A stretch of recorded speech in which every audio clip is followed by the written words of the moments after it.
The difference between having a great quarter, making your number, or reporting a bad quarter often comes down to the effectiveness of your sales team's discovery calls and demos.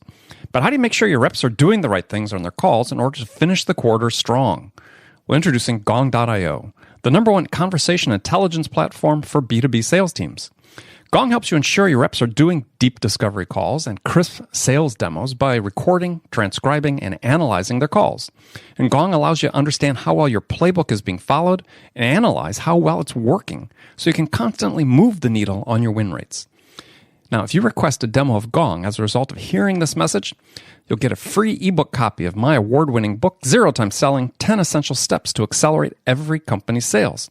So go to gong.io/accelerate to request your no-obligation demo and get your copy of my award-winning book, Zero Time Selling. Again, that's gong.io/accelerate, gong.io/accelerate. So go there now and come back and enjoy today's episode.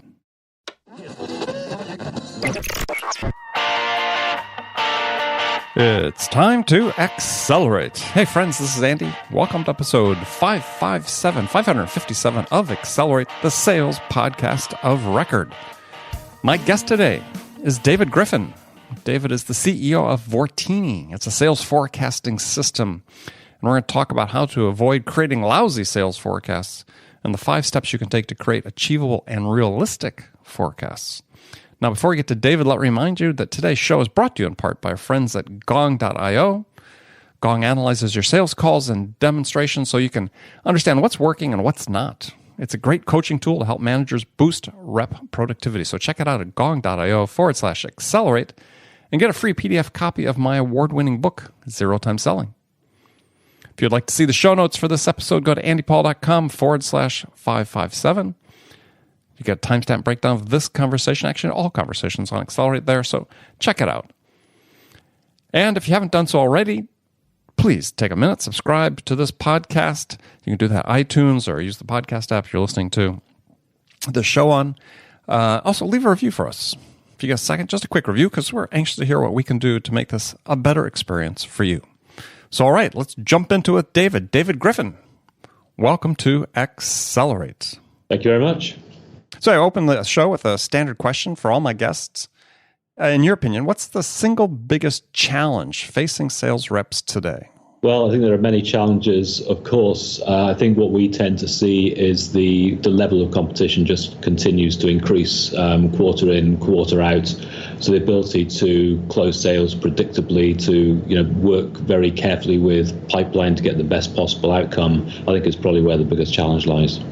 So, I mean, when you say the level of competition is increasing, are you talking about the quantity of competitors or the quality of the competition, or both? It's quantity, it's quality, and it's also that what we tend to find is that buyers are more informed than they perhaps have been in the past. So you don't really find yourself talking to people and it's a greenfield opportunity and you're introducing your stuff for the first time. You tend to be talking to people who have already made a significant investment in understanding the field. Mm-hmm. So it's a more it's a higher level, more informed sort of conversation that you have, I guess I'll put it like that. Yeah, it's interesting because there's a lot of people that you're sort of talking about, hey, the customer's already partway through their buying process before we engaged. A lot of people in sales think that, hey, that's not what happens, right? It's the customer's not really engaged in the process till a salesperson talks to them. Are you seeing both cases or just that one? Yeah, certainly. I mean, I'm thinking back a number of years when I first got into business, we would have conversations with customers and they weren't necessarily aware of the competition because they hadn't done sufficient research. And as long as we could have a conversation around what we were offering and establish that it met their needs, we could perhaps avoid any discussion about the competition and any feature for feature type comparison. Mm-hmm. I just don't find that exists anymore. Well, let's talk about forecasting then, because this is Vortini's specialty. Is give us a little bit of background on Vortini. What was the impetus to start the company, for instance? The impetus to start the company was doing analytics around sales data. As I suspect you're aware, analytics around sales data is a fairly crowded marketplace. So we decided to specialize a bit and we looked at the market and tried to find core business processes that were not well supported with software solutions. And we very quickly identified forecasting as being something where we could add some value.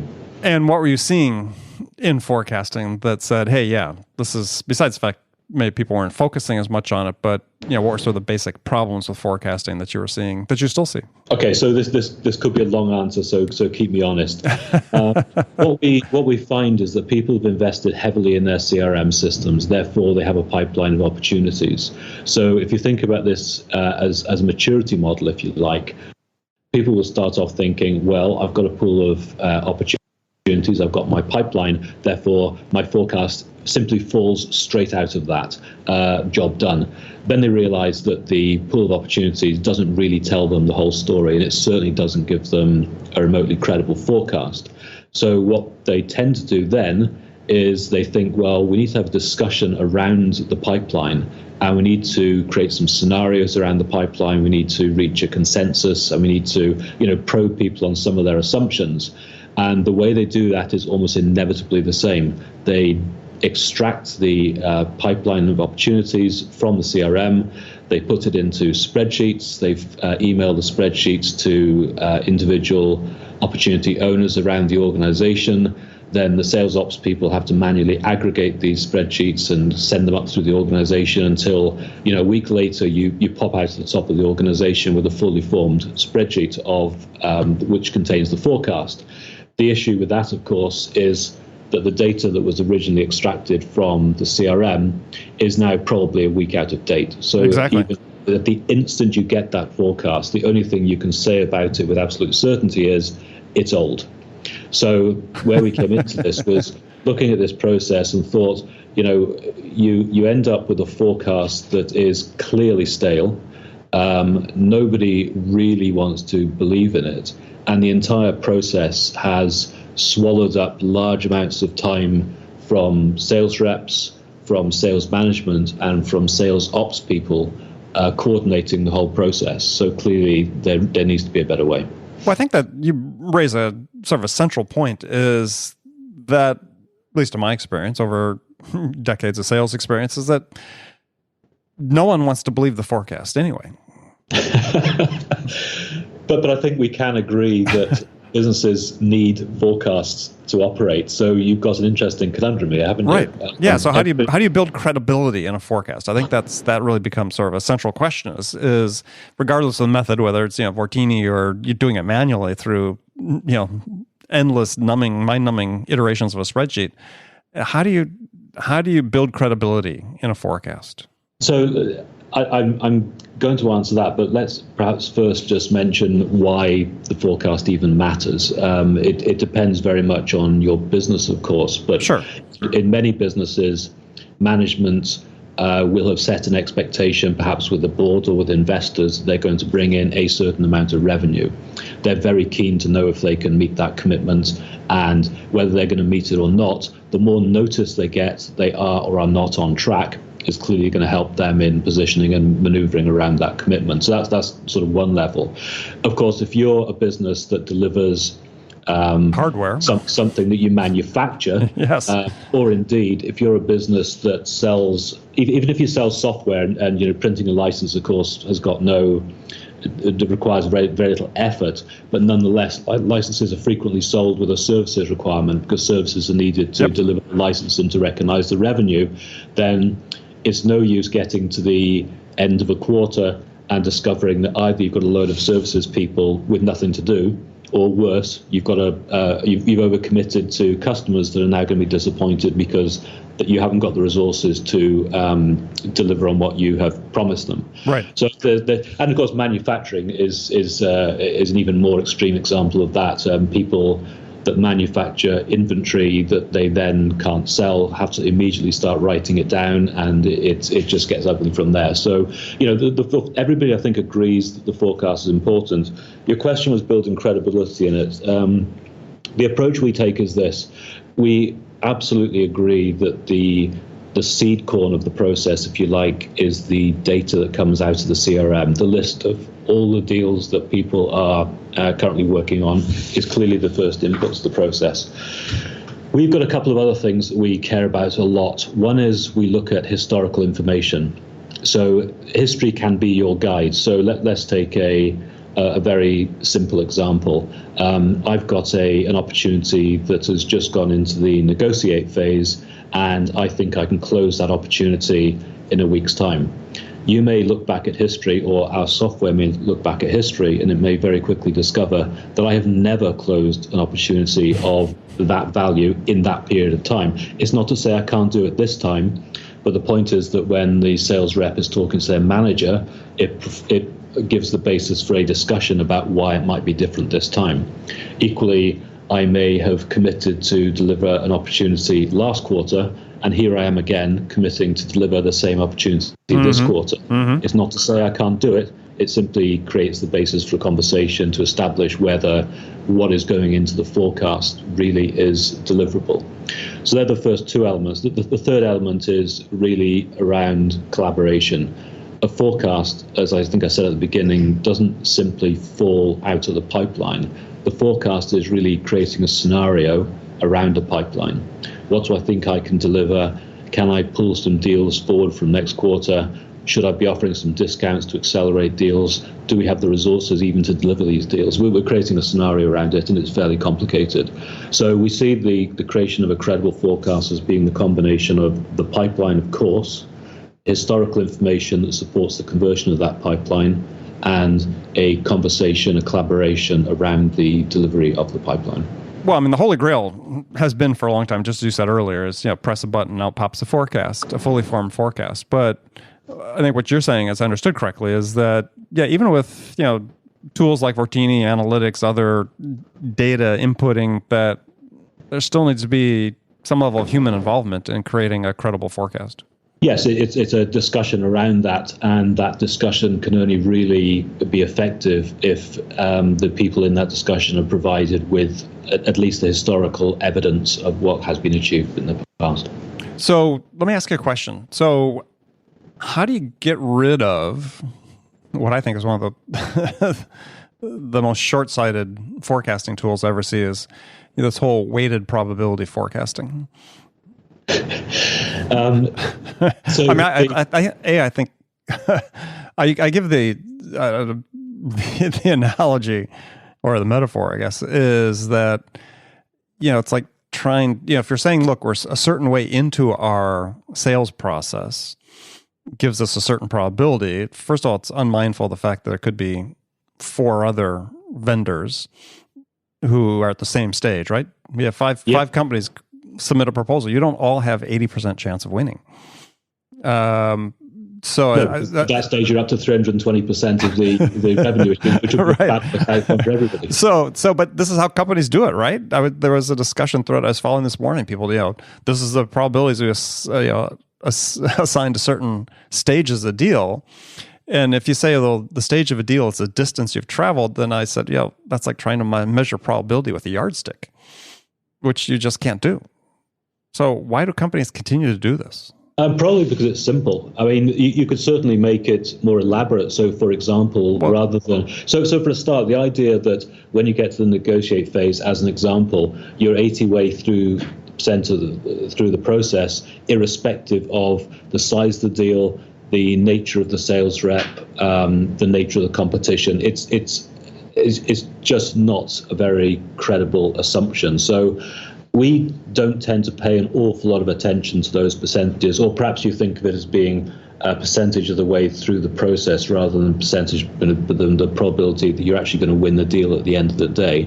So we can certainly calculate better numbers, but I think it really comes down to having a conversation around the probability, the real possibility of bringing this in that deal, and that really requires a conversation that takes into account the competition for sure. But more than that, for example, if the procurement guy has just gone away on holiday for 3 weeks, we all know how these things become at risk if they just allow to linger too long in the pipeline. So all these sorts of factors will come out through a collaboration, but they won't come out through simply asserting that it's an 80% probability because I've reached a certain point in the cycle. I agree 100%. So one thing that has always sort of struck me as curious, and I'm guilty of this myself, having managed sales teams, it never occurred to me to do this, but I mean, I think it's Philip Tetlock in his book Super Forecasters says that, one of the things we don't do that research shows that we should do because it works is train people to become better forecasters. Is provide, it's a skill that can be trained. And if we provide people coaching and feedback, as we do on other skills, that you actually, at least based on research that was citing, you actually see improvement. No question at all. I mean, that there are people that are optimistic, there are people that are pessimistic, and there are people who have a more scattered outcome, if you like. So, clearly, training will help people with that process. So what we try to do is we can certainly measure the accuracy of people historically. So they can look back at a whole series of previous forecasts and they can see, yes, I constantly forecast 10% less than I'm actually able to deliver. So that's sort of useful feedback. But I think the other thing is in the forecasting process, through our product and perhaps through other ways people might arrive at some of these results, it becomes very clear what the information is that's being made available to everybody who's participating in the forecasting process, and that helps as well. So there's a certain amount of transparency here. I think if you perhaps give some people a spreadsheet with a list of opportunities, there might just be a moment of panic, maybe too strong a word, but they realize they're being asked to commit to a figure. And I think unless you provide a process around that, it allows people to step through their assumptions, then you're likely to get fairly random results. Well, but you raised a good point, though, is that part of the reason I think that forecasting suffers is people are nervous about committing.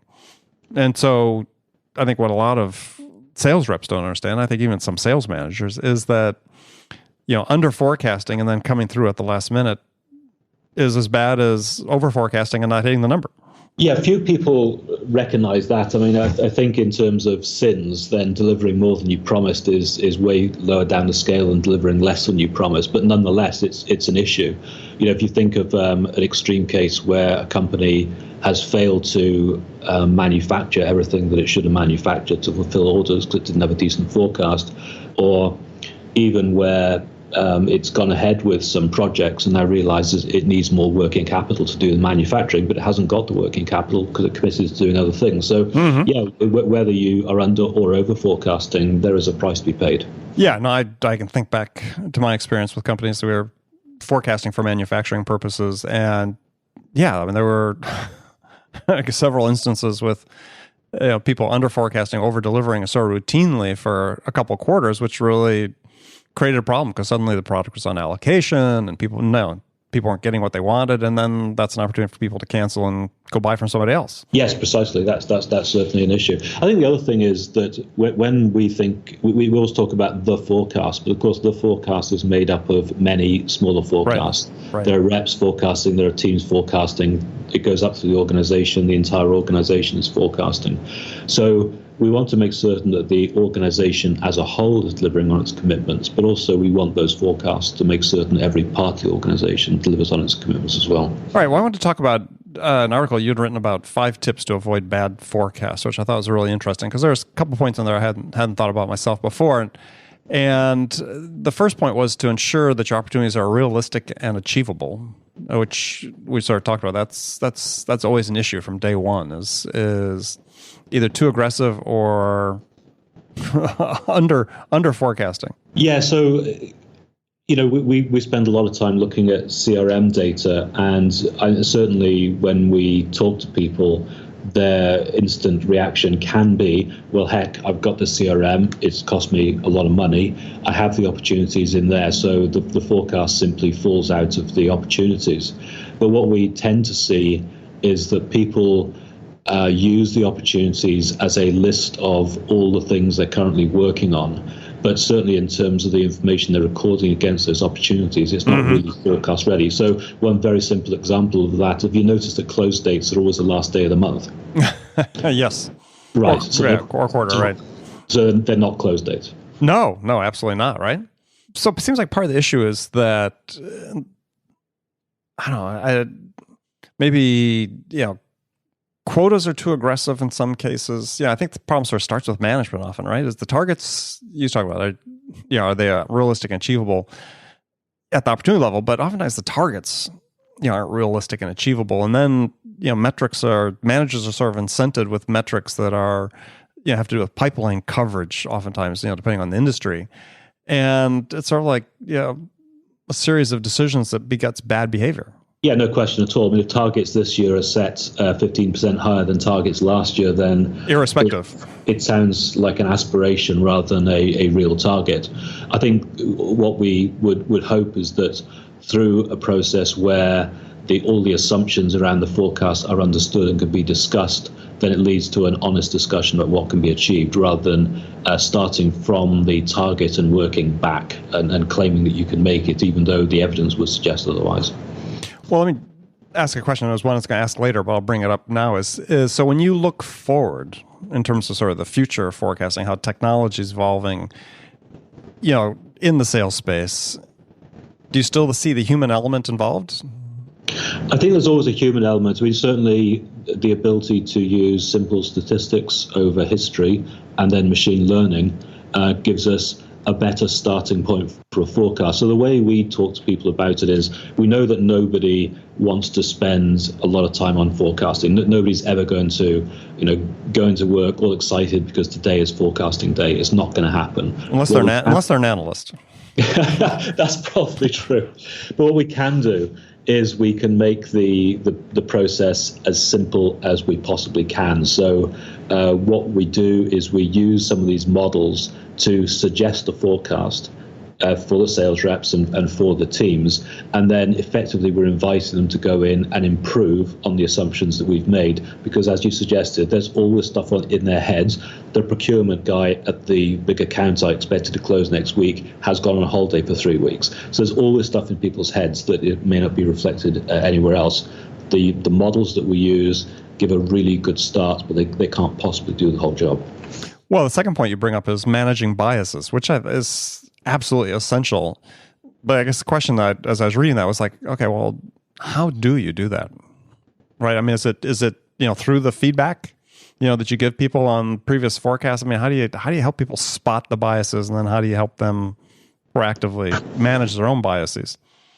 Well, you can certainly, of course, and this really comes back to the point about why forecasting in spreadsheets is probably not such a good idea.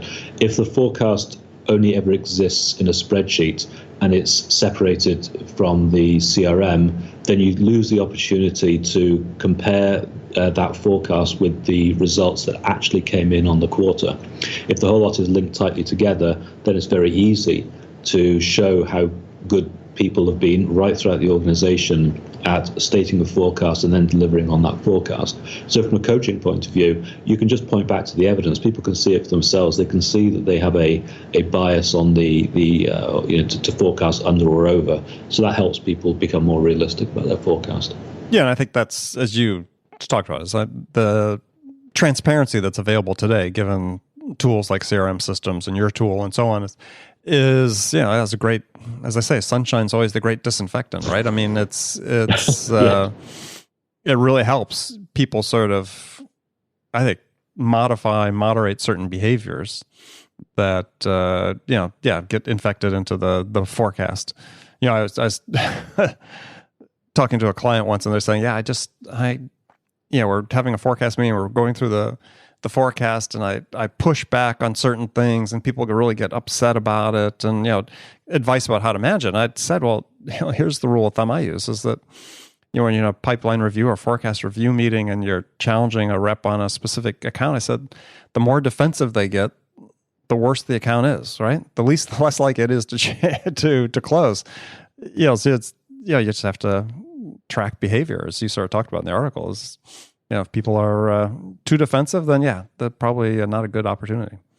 Yeah, agreed. And the information that we use to form the basis of those conversations is available to everybody in the conversation. So at least people can assume, understand what evidence is being presented and can work around that.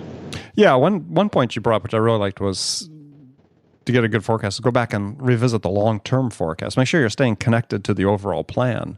And that's a sin that I see companies too often commit, which is they don't try to keep these two in alignment. What's happening this month, this quarter, with the long-term plan.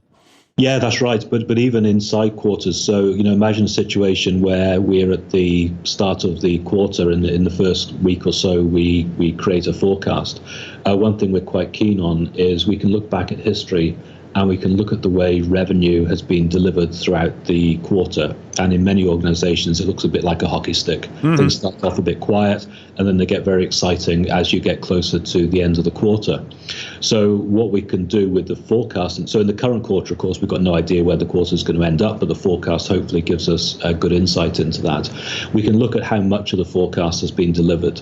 So let me take a simple example. We're on day 70, and on day 70, historically, we've always delivered, let's say, 75% of the overall revenue for the quarter, plus or minus a few percent. Therefore, in the current quarter, we should have delivered that much of the forecast. And if we haven't delivered that much of the forecast, that's a fairly good indication that we're probably not going to deliver the forecast. Mm-hmm. There's a very similar calculation with pipeline. We know how much pipeline we need. If we've got less pipeline at a certain stage in the quarter than we have had historically, then it's a fairly good indication that the quarter is going to be in difficulty. So what we're trying to do with the forecasting process is, even when we've completed the actual creation of the forecast, the instant we get a hint that that forecast has gone off track, we want to give the heads up to everybody involved on the simple basis that if they've got more time, or if they get that warning as early as possible, they've got more time to actually do something about it. There's just no point in discovering 3 days before the end of the quarter that you're not going to hit the quarter. Yeah, well, I mean, you still see the statistics come out that's saying that anywhere from 50 to 80% of qualified opportunities in a pipeline don't close, within the assigned period. And, assuming there's some truth to that, right? Even at the low end. I mean, that's saying, hey, we've got I'll put it in a positive light, we've got a huge opportunity in front of us to improve our process and how we predict what's going to close. Yeah, you're right. The opportunities that are in the pipeline and are expected to close in this quarter, they must either be won, lost, or deferred, and getting a better understanding up front as to what the outcome is going to be for each of those opportunities is the secret sauce of a good forecast.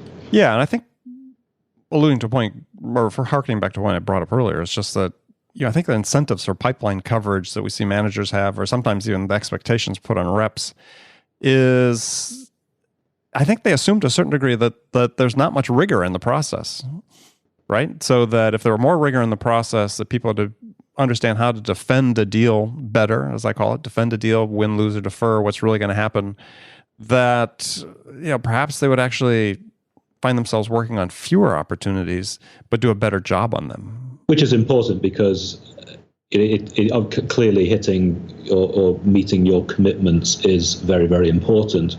But equally, you've got to be very careful with the opportunities. You need to be converting as many of them as possible and not burning your way through them, because they do represent the basis of future wealth for the company. Yeah. Well, so another point you brought up, which I thought was interesting, a data point in there I found really fascinating. You talk about you have to improve bad data and data input. And you quoted a research report saying that industry data shows that most sales representatives spend 4 hours per week manually entering data into CRM, which I can understand. But the part I thought was really interesting is with only about 40% accuracy. So what are they inputting that's so inaccurate? I think the data might be accurate at an instant, but it's not necessarily updated particularly frequently. There's not a huge incentive to keep that information up to date. The value of the CRM to the salesperson is that it reminds them what they're currently working on, and it makes certain that they follow up in a timely fashion and all the rest of it. But the actual value they put against an opportunity or the precise close date, does it really matter? Well, probably not to the person working the opportunity, but of course it does to the organization who are looking to figure out when that revenue might get delivered. Yeah, well, and I think that sort of gets back to, again, a point we spoke about earlier in terms of the ramifications of a good forecast. I think this is something that maybe is part of onboarding process, part of sales training, that management needs to do a better job overall impressing upon salespeople the importance of a forecast. I mean, not specific forecast, but forecasting in general, right? The impact it has on the entire organization, and it starts with the individual rep and working with them, coaching them to arrive at a more transparent understanding of what their pipeline really is. Yeah, for sure. I mean, explaining that impact is important. I think, apart from that, the other thing is we want to reduce the amount of time that people spend forecasting, because people first and foremost perceive that time spent forecasting is time they're not out selling. Yeah, well, I think it speaks to a maybe perhaps different way of forecasting too. And we talked about the weighted probability nonsense that a lot of companies do. Is there a better way? I mean, sort of last question of this for today is there a better way? If you're at a rep level, for reps to sort of say, okay, indicate whether this deal is going to close today. I mean, just as a binary, yes, 1 it is, 0 it's not, or what have you thought? Yeah, I think the idea that pipeline stages are associated with percentages that are fixed across the business and across all shapes of deal is a bit of a curiosity at this stage. I think the process that is more important to us is that we use a machine learning type approach, and we look at history. And of course, you need to have history to do that, right. But we look at history to be able to make a very defendable assertion as to what the likely, not only the likely outcome of any particular opportunity, but also the time frame in which we expect it to close. So I think we're just moving away from fixed probabilities, which we know aren't realistic, and moving to a more statistically based approach is going to give us better outcomes. Yeah, and especially, as you talked about earlier, if we can make that information available to the reps to say, yeah, you're forecasting your closes in 30 days, but we've looked at the history. Vortini looked at the history, and not so much, maybe 60 days. Yeah, and to be clear, we're obviously not saying that it's impossible. We haven't got that information. We're just saying that it's not behavior that we have observed in the past, and this is a great start for a conversation to understand what really is going to happen this time. If you're confident you can bring in this deal in 3 days, whereas previously it's taken 3 months, fabulous. Let's talk it through. Well, much as a successful sales process has a strong element to it of managing and mitigating risk for the buyer, so too does a strong forecasting process have elements of it of managing and mitigating risk for the company. Absolutely true. So, very parallel in many respects. Okay, yeah. David, thank you very much. Great conversation. So tell folks how they can find out more about Vortini and connect with you. Okay, you can connect with us most easily at www.vortini.com. And I'm David Griffin. I would love to hear from you. Yeah, that Vortini is VORTINI.com, and David Griffin. So, David, thanks for spending time with us today. Friends, thank you for spending this time with me today. Come back, join me again tomorrow for another great episode of Accelerate. Until then, if you get a chance, really appreciate it. On whatever device you're listening to this, whatever application you're using, take a second, pause, subscribe, leave a review for Accelerate. We want to hear what we can do to serve you better. So thanks again for joining me. Until next time, this is Andy Paul. Good selling, everyone.